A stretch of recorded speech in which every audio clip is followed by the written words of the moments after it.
Hello students, आज हम करेंगे ट्वेल्थ अप्लाइड का एक टॉपिक जिसका नाम है मॉड्यूलर अरिथमेटिक। मॉड्यूलर अरिथमेटिक क्या है बेसिकली? तो जो हम बचपन में डिवीजन करते थे वही चीज़ है, सिर्फ एकदम सिंपल टॉपिक है।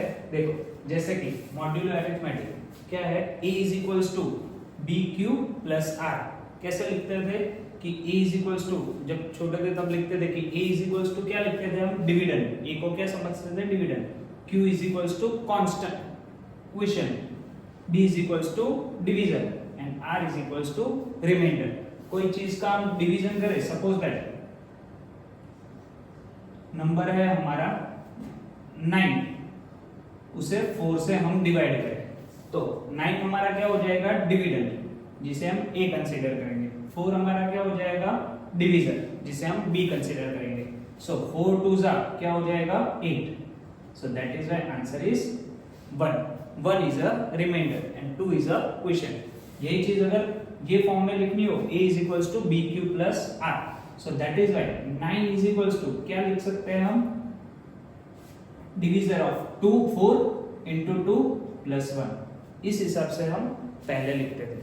अब यही चीज मॉड्यूलर अरिथमेटिक में कैसे लिखते हैं वो हम बताते हैं। तो value of reminder, value of reminder modular arithmetic के लिए क्या होनी चाहिए, तो 0 लेस देन और equals to r less than modulus of p।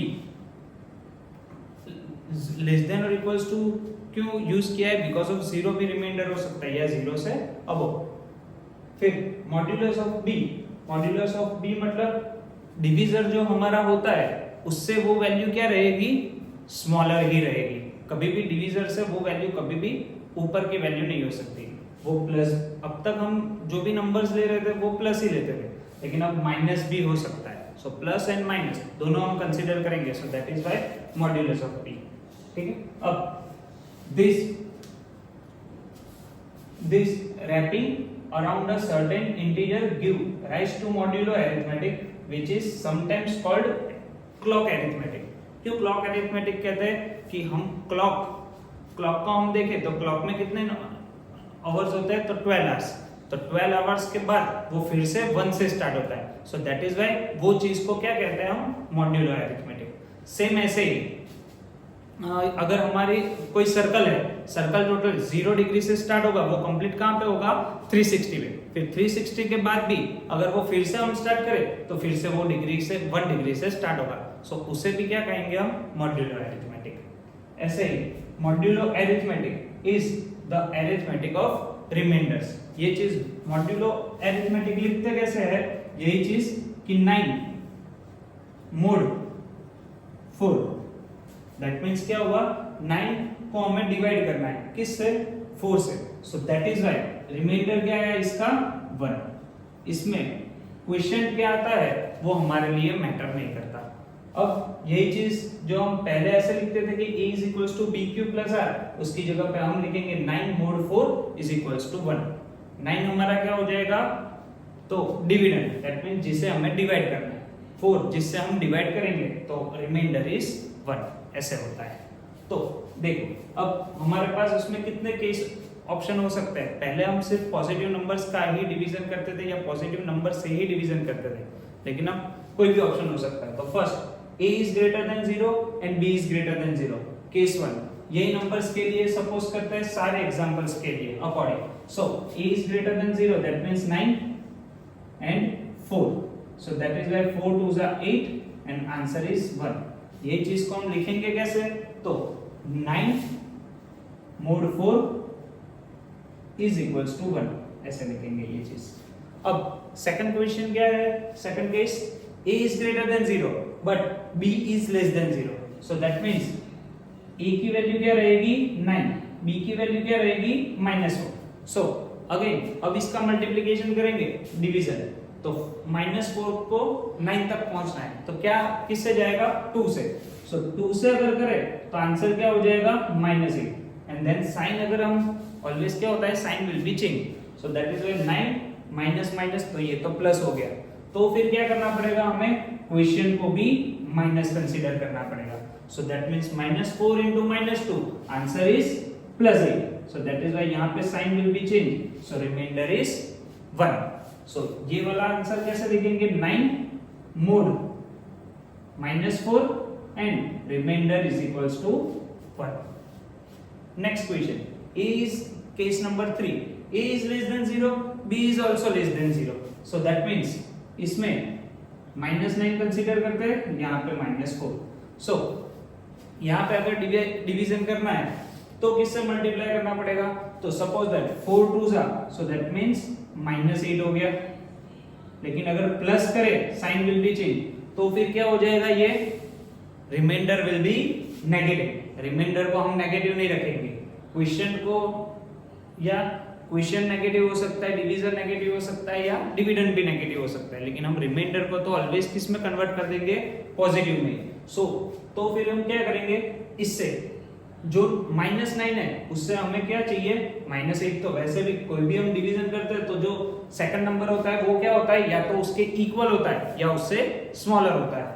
लेकिन यहाँ पे -9 एंड -8 लिखे तो -8 तो क्या हो गया, -9 से बिगर नंबर, तो बिगर नंबर हम कभी भी नहीं लिखते. सो दैट इज व्हाई क्या करते हैं, -4 into 3. So that is why answer is -12. अगर -12 अब यहाँ पे प्लस कर दिया, सो that is why answer is 3. तो ये हमारा रिमाइंडर हो गया. तो ये चीज को हम कैसे लिखेंगे, -9 mod -4 is equals to reminder is 3. Question क्या आता है वो हमारे लिए मैटर ही नहीं करता. Next, a is less than 0 and b is greater than 0. तो फिर क्या करेंगे, तो -9 यहाँ पे रखेंगे और यहाँ पे पॉजिटिव 4 रख लेते हैं.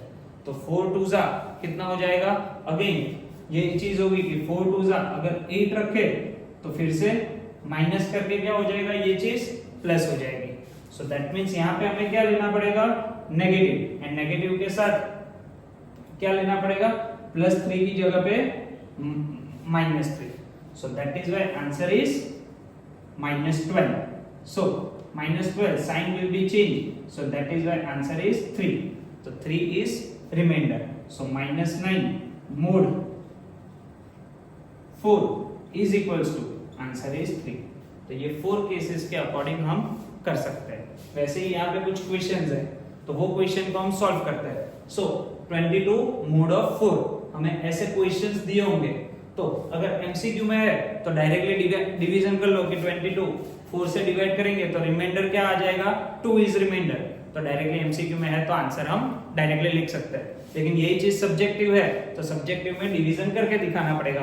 तो डिवीजन कैसे करेंगे, 22 divided by 4, so that is why 4 5s are 20, remainder is 2. So that is why answer is 22 mod 4 is equals to 2. ये हमारा आंसर हो गया. Second question, 35 mod of 7. तो ये तो डायरेक्टली कैंसिल आउट हो जाएगा, तो इसका रिमाइंडर क्या हो जाएगा, directly 7 5s are, so that is why remainder is 0. यहाँ पे हम डायरेक्टली क्या लिख सकते हैं, is equals to 0. ठीक है.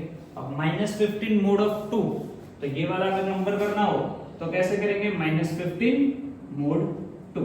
अब 2 से कहां से हम डिवाइड करेंगे, सो कभी भी माइनस नंबर है तो एक नंबर ऊपर ही हमें डिवाइड करना है, प्लस है तो स्मॉलर नंबर जैसे हम करते हैं वैसे ही. तो 2 15 से एक नंबर ऊपर, सो दैट इज वाई क्या हो जाएगा, 16. So that is why 2 8s are -16. सो minus minus plus, so that is why remainder is 1. तो 15 mod of 2, remainder is 1. ऐसे क्लियर है. अब एक और क्वेश्चन हमारे पास कि it is currently 8 am, what time in am और pm will be in next 1500 hours. so अगर हमें कोई ऐसा पूछे कि अभी 8 o'clock हुआ है, आफ्टर 26 आवर्स कितना टाइम होगा, तो हम डायरेक्टली निकाल सकते हैं कि 24 घंटे के बाद फिर से 8 am हो जाएगा, फिर 2 घंटे और बचे तो 2 आवर्स और हम ऐड कर देंगे. सो दैट इज व्हाई 10 am हमारा आंसर हो गया. लेकिन ऐसे ही अगर 1500 आवर्स हम काउंट करें तो बहुत ही ज्यादा लंबा रहेगा. सो दैट मींस क्या करें इसके लिए, तो मोड हम निकालते हैं. तो कभी भी am या pm है तो मोड 24 निकालना है. अगर am और pm नहीं दिया हुआ है तो मोड 12 निकालेंगे ऑलवेज, तो हमारा आंसर आ जाएगा. तो यहाँ पे हमारे पास क्या अवेलेबल है, AM और PM. So that means 1500 hours का क्या करेंगे, मोड 24 निकालेंगे. सो 1500 डिवाइड बाय 24 के टेबल में 150 कब आएगा? तो 24 6 is 144. Answer is 6 then 0 then 0. सो क्या आएगा ऊपर से नीचे 0. सो दैट मींस 24 के टेबल में 60 कब आएगा? तो 24 2 48. So answer is 2 and 1. So that means reminder is 12. अब ये हमारे डिवीजर से स्मॉलर नंबर हो गया, तो अब आगे डिवीजन नहीं हो सकता. तो यही चीज 1500 hours mod 24 is equals to क्या हो जाएगा? 12. सो दैट मींस क्या हुआ कि ये 24 आवर्स के राउंड खत्म होने के बाद कितने आवर्स अभी भी रिमेनिंग है? 12 आवर्स रिमेनिंग है. सो दैट मींस 24 आवर्स खत्म हो गया तो क्या होगा? 8 AM पे ही वापस आएगा. और क्या हमें ऐड करना है? तो 12 आवर्स और ऐड करना है, तो हमारा आंसर आ जाएगा. तो 8 AM में प्लस 12 ऐड कर देंगे तो कितना हो जाएगा? 8 PM. तो ये हमारा आंसर है. ये है हमारा पूरा मॉड्यूलर अरिथमेटिक. इसमें कोई भी क्वेश्चन हो तो आप कमेंट सेक्शन में कमेंट कर सकते हैं. बाकी वीडियो को लाइक करें, शेयर करें, सब्सक्राइब करें. तो इसके ही आगे के टॉपिक्स हम ऐसे ही डिस्कस करेंगे. Thank you.